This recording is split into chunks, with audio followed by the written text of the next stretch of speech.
All right, wrapping up chapter 18 here, finishing up with our other glands of our endocrine system. So moving on to our adrenal gland. So it sits right on top of our kidneys. So we have two of them, one on each kidney there. So they're a suprarenal gland, so above the renal system or our kidneys. So again, superior poles there of the kidneys. They have two parts. They have an inner region called the medulla and an outer region called the cortex.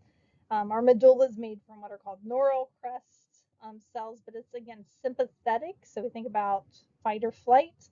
So it's going to secrete epinephrine and norepinephrine. Then we also have the cortex, which is made from mesoderm. This is just like the fetal development. We have three different zones of that cortex we'll look at. So those three zones that we have all start with zona. So we have the zona glomerulosa, the zona fasciculate, and then the zona reticularis. So the glomerulosis, those are releasing what are called mineralocorticoids. So we're going to talk more about those. Then we have the release of the glucocorticoids, and then finally the reticularis is releasing what are called adrenal androgens. So you see some examples down here are mineralocorticoids. Aldosterone is the main one that we'll focus on with it that gets released by that zona glomerulosa. Glucocorticoids, so we think about our stress hormone here, which is cortisol and corticosterone. And then the adrenal androgens, so things like our testosterone and DHEA. Again, then if we look down at the medulla, there's that sympathetic activation and release of that epinephrine and norepinephrine. So the hormones here, we already mentioned, mainly epinephrine, but a little bit of norepinephrine that get released here as part of that sympathetic system. They're going to bind to what are called alpha and beta adrenergic receptors. And ultimately what happens is we're preparing for physical activity, again, fight or flight. So we're getting ready to start moving. Short-lived effect of these. Epinephrine is increasing those glucose levels to provide energy. And both of them are increasing our heart rates, again, getting blood and oxygen to those muscles. Now, and again, the adrenal cortex, as we had just mentioned here, the mineralocorticoids, aldosterone is the main one we focused on here. It's the main one that gets produced. It's actually going to return blood pressure to normal when it's low. So it's going to increase hydrogen ions and potassium ion excretion. So we're getting rid of those from the urine. So they're going to be increasing the release or the extraction of those from the urine. Now our glucocorticoids, again, main one here, the major one is cortisol. So that's a metabolic response due to increases of glucose, which stimulates stress. Also developmental response or anti-inflammatory response can occur, but mainly we think about it as a stress hormone. And then those adrenal androgens, ultimately, everything's getting converted here to testosterone. Again, just another summary table here, but this is looking at what happens whenever we have hypo or hyper secretions of those and what can happen. So mainly this is caused, if you look at these, by removal of the glands here or tumors. So why would we remove it? So they're mainly cancer related due to problems that are happening at that level. All right, now moving on to our pancreas, and this is the one you probably heard the most about or most talked about. So this is along the small intestine, right by the stomach. It has exocrine function, just meaning it's releasing and producing things that are going to be released. And more particularly, the pancreas is releasing digestive juices to help in digestion. Now, the endocrine function, so again, we have here where it's releasing enzymes, but it's also releasing hormones. So exocrine function is talking about the release of those enzymes. Endocrine, we're talking about hormones, which is our main focus here. And here we're mainly talking about the pancreatic islands. So we have alpha cells that are secreting glucagon, and then beta cells, which are the majority of the cells in the pancreatic islets, releasing insulin. And then there are also delta cells that release somatostatin. All right, so if we look at kind of the histology or what it looks like, again, a few of them are these alpha cells secreting glucagon, but the majority of the cells here are those beta cells secreting insulin. Again, a few of the deltas that are in there as well. Now, if we look at the effects of insulin and glucagon, and again, this is probably one you're more familiar with just with all the talk that we have of diabetes. So both of these are going to regulate nutrients, again, mainly glucose, but also amino acids. So they're mainly targeting like the liver and adipose, our skeletal muscles, the hypothalamus, and our satisfaction center or satiety, which is telling us that we've eaten enough, that we're full. They have opposite effects though. Insulin's job is to lower blood glucose, so it's going to increase glucose going into cells, so transport. And then glucagon is going to cause the release of that glucose from those cells, so releasing the stores. So glycogen is how we store excess glucose. So glucagon is decreasing the production and breaking down that glycogen. So how are these being regulated? So what's increasing insulin secretion? So we know that insulin's causing glucose to be absorbed, then what would cause that is too much glucose in the system. So hyperglycemia is the big name. So hyper meaning high levels of glucose. But also certain amino acids can trigger it as well. Parasympathetics are rest and digest. It's like, okay, we need to start storing things. We need to start calming down. We don't need a lot of energy, so we don't need a lot of glucose. And then also some hormones in the gut. Now, what would decrease insulin? Essentially the opposite. So hypoglycemia. So if our glucose levels are low, we don't want insulin being released. If we are fighting the bear and running for our lives with our fight or flight sympathetic, we don't want to be releasing insulin that's going to decrease glucose. Somatostatin is also going to inhibit insulin. And then periods of fasting. So anything that causes a low amount of glucose in our blood. And then if we look at regulating glucagon, so glucagon is increasing glucose, so it would be triggered by low glucose levels would cause that. And then high levels of glucose would inhibit it. And then there are some amino acids that can also cause the release of glucagon, but mainly for both of them, it's the amount of glucose in the body. So if we look at the secretion here, so again, if our glucose levels are kind of normal, we're right in here, everything's good. But then if we're going to increase outside of that, so homeostasis is disturbed, so our glucose levels here have increased. So if our glucose levels are high, now we want to respond by releasing insulin. So receptors there on the pancreas, they're going to detect that and they're going to secrete insulin. Now, what about in the intestine? So now digestive hormones like gastrin and some others are also going to stimulate the secretion of insulin there. And then our autonomic nervous system, that parasympathetic stimulation is going to promote insulin secretion as well. So it's kind of coming at all three, the pancreas, the intestine, and the brain, that increase the amount of insulin when our glucose levels are high. So then what happens? Well, insulin binds to cells and it increases transport. So we have a lot of glucose, so that's also going to increase the storage of that in the form of glycogen.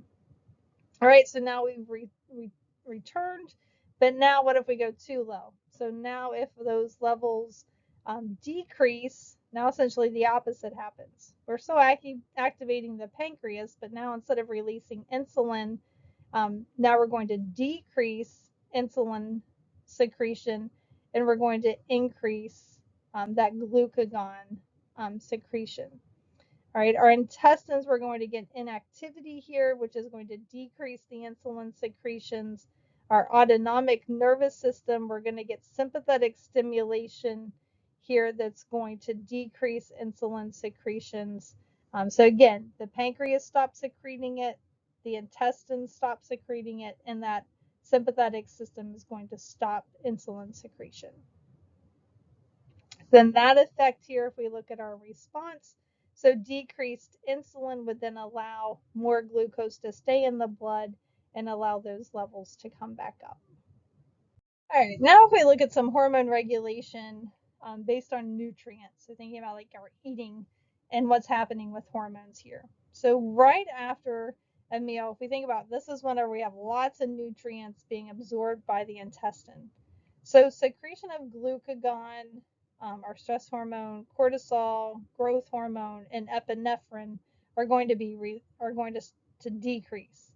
Okay, insulin is going to increase until the blood glucose declines, because again, right after we eat, we have all this extra glucose in the blood, so insulin needs to be triggered to suck it up. So we don't need glucagon making more glucose. Again, we're not stressed, everything is good, so we need that insulin to get released. And then the interaction of all those hormones, we have this negative feedback. So then once glucose drops, then we're going to go back and be like, okay, we don't need any more insulin, our glucose levels are good, and then we're going to return some of those other hormones to normal as well. And now what about during exercise? So kind of the opposite. So instead of having lots of nutrients around because we've just eaten, now with exercise, we're getting that sympathetic stimulation. We're getting epinephrine released from that adrenal medulla that we just talked about, getting the body ready for exercise. And also that glucagon from the pancreas, because we need to increase glucose levels and we need to get ready to do stuff. But in order to be ready to do something, we better have some glucose to provide the energy and the fuel for it. So that glucose, again, that comes from the breakdown of glycogen helps fuel that system. Now, long-term exercise, so more like marathon running, nutrient levels are mainly what are going to regulate that to control our cortisol and our growth hormone. So again, kind of initially short term, like we're just doing aerobic activity, kind of more short term, we get our sympathetic nervous system kind of regulating that. But if we're going for long periods of time, now cortisol and growth hormone are going to be more involved. All right, now what about our reproductive system? So we mentioned a few of these. So in males, of course, the testes, we think about testosterone. So that's going to be making sperm, so spermatogenesis, and determining that secondary sex characteristics. So again, more hair, muscle, all that that goes along with those sex characteristics. Now, inhibin, so we think about inhibiting, this is going to inhibit follicle stimulating hormone secretion. So it's that negative feedback to cause, to kind of inhibit the release of FSH, which then triggers testosterone secretion. Now in the ovaries, we have estrogen and progesterone. This is mainly going to be regulating the menstrual cycle and determining those sex characteristics. Again, we also have inhibin in the ovaries, just like in the testes, that inhibits the follicle stimulating hormone, which again is what triggers estrogen production. But in the ovaries, we also have a hormone called relaxin. So we're relaxing here. Really what we're talking about here is increasing the flexibility of that connective tissue in the pelvis. Now switching over to the pineal gland as we continue on. So this is found in the epithalamus, so think about the outer layer of the thalamus of the brain. Its job is to secrete melatonin and then also arginine vasotocin. And both of these are influenced by what's called the photoperiod. So we think about like the wake and sleep cycle. So melatonin, this is a common kind of sleep aid. This is going to increase sleeping. So it decreases that gonadotropin releasing hormone, which kind of slows that down and helps regulate those sleep cycles and our desire to go to sleep. So again, a lot of kind of natural sleep aids contain a lot of melatonin. All in the body, though, naturally, this is produced by that pineal gland to induce sleep. And then the arginine vasotocin, it works with that melatonin, but it has help with regulating the reproductive system in some animals. All right, so if we look at just an example here of that melatonin secretion from the pineal gland. So again, this is mainly going to be regulated by light.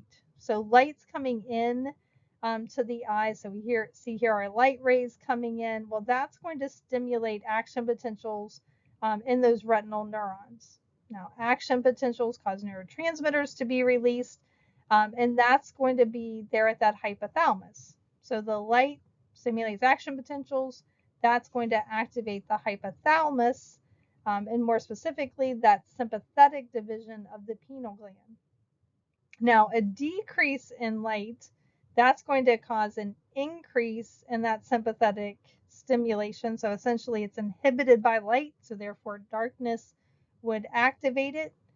So that's going to increase that melatonin secretion. And this is why individuals who live in places like Alaska, where at certain times of the year it's daylight for almost 24 hours a day, they have a hard time sleeping because, again, their hypothalamus is not triggering the pineal gland to release melatonin, so they're not getting that normal sleep period.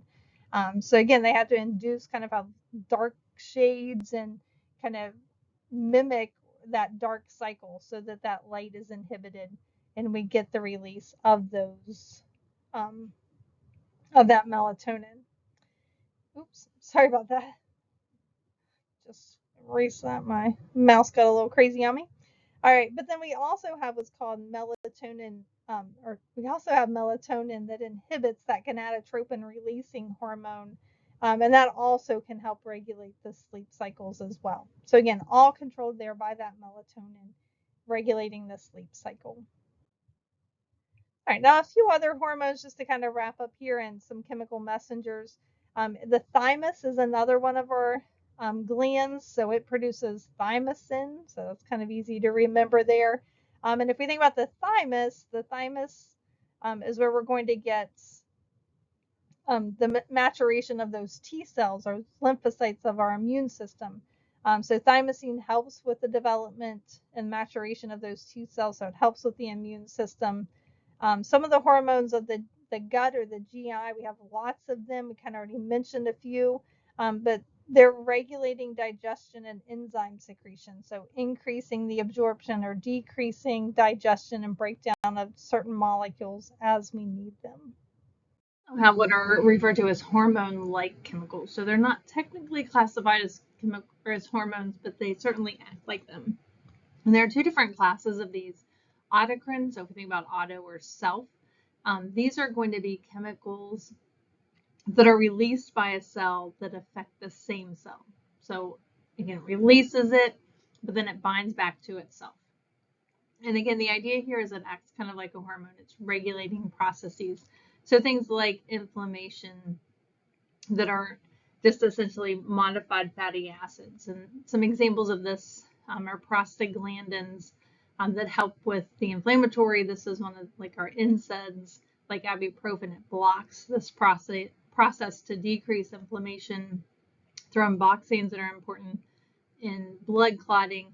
But again, the idea here of autocrine is that it's one cell is releasing a chemical that then binds to its own receptors to modify it, versus a paracrine type of messenger. And here, the signal is released by a cell and it affects the nearby cells. So if it's affecting the same cell, autocrine, cells close by, paracrine. And some examples of this, endorphins. So if you think about a runner's high, that feeling of kind of happiness, enkephalins, dynorphins, these are going to help modulate or regulate the sensation of pain. So again, they're not quite a hormone, but they have hormone-like properties. And then some other growth factors as well, where one cell is enhancing the growth of another cell.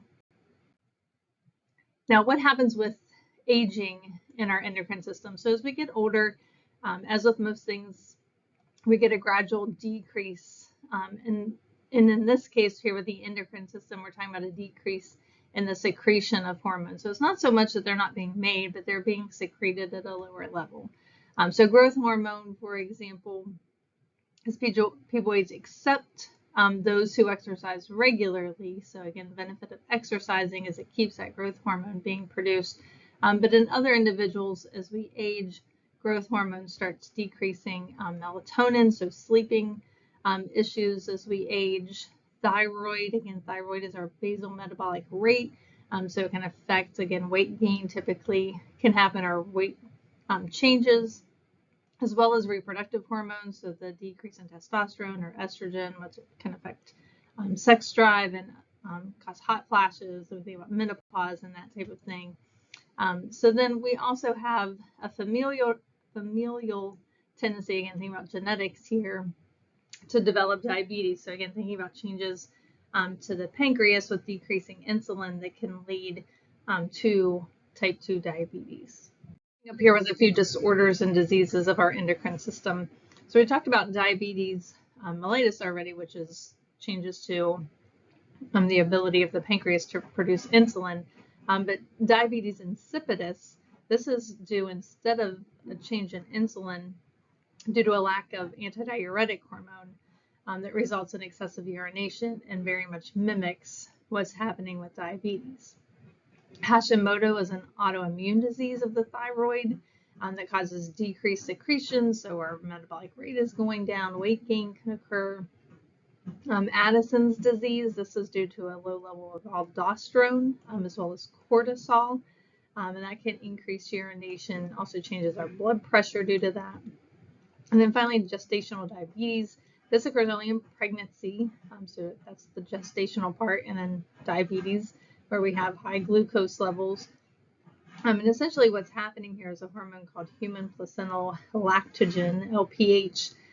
So again, it essentially is desensitizes the insulin receptor. So it's not that women aren't producing insulin during pregnancy, their body is just less receptive to it. So it has the same effects as not producing that insulin. So glucose levels stay high, but only during pregnancy. And typically after the birth of the baby, those levels return.